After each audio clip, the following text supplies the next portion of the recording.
है गाइस, तो आज हम एक फ़रहीन का कुछ सा लेके आए मेहंदी का, जो कि ख़राब निकला है, डैमेज था। और वो हमें शॉप पर पता ही नहीं लगा। घर आकर मेरे भाई ने हमें बताया कि वो डैमेज है।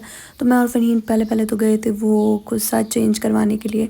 और फ़रहीन को ये कुछ सा इतना पसंद था, लेकिन इसमें उसका साइज़ नहीं मिला। फिर हम गए पार्लर, और पार्लर आकर हमने फ़रहीन की पार्लर की करवाई बुकिंग्स। और बुकिंग्स करवाने के बाद इतनी देर हो गई थी, इतनी देर हो गई थी, न जाने कितनी देर हो गई थी, लेकिन फिर भी हम गए और जाके हमने ये सारा काम कराया। और फिर रास्ते में मम्मा को आ गया सुसु, तो हम मम्मा को सुसु करवाने के लिए इस होटल में घुस गए थे गाइस। यहाँ का एम्बियंस बहुत प्यारा था। यहाँ पर बारबेक्यू हो रहा था। और जब हम वहाँ से निकले तो फिर रोज़ा बिल्कुल ही खुल गया था। और ये था हमारा आज का मेन्यू रोज़े का, जो कि मम्मा और बड़े भाई ने खुद ही तैयार कर लिया था, क्योंकि हम तो घर पे अवेलेबल ही नहीं थे। हाँ, हम इतनी देर से घर पहुँचे थे।